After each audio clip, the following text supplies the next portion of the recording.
Hello, King Heathen, and hello, YouTube. King, this is in answer to your video, Does a Soul Exist? It's an interesting question, and I'm going to approach it strictly from a biblical point of view, because most of the people who believe in souls also are Bible believers.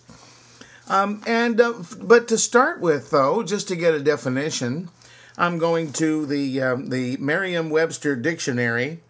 Actually, I don't like this dictionary very well, but it's a cheap little one that I could afford. I'd love to have the unabridged, or actually one of the older unabridged dictionaries, because there are differences in them. Anyway, here it says soul is the immaterial essence of an individual life, or the spiritual principle embodied in human beings or the universe.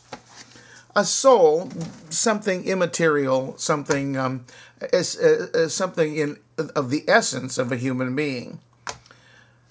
But the Bible defines it in more than one way, and this I find very interesting. Beginning in Genesis 2, verse 7, "And the Lord God formed man of the dust of the ground, and breathed into his nostrils the breath of life, and man became a living soul." Now that word "became" interested me, because it means that it's very clear in this, at least in this particular reference, that man does not have a soul. He is one. Now that's a pretty striking difference. But then there are other places that indicate that he has one. And in between them is Ezekiel that says, "The soul that sinneth shall die." This is a reference to the fact that most people believe that man has an immortal soul. Not according to Ezekiel. A soul that sins will die. That's pretty straightforward. Anyway, as to whether a man is or has a soul, now we skip to Matthew 16, verse 26. "For what is a man profited if he shall gain the whole world and lose his own soul?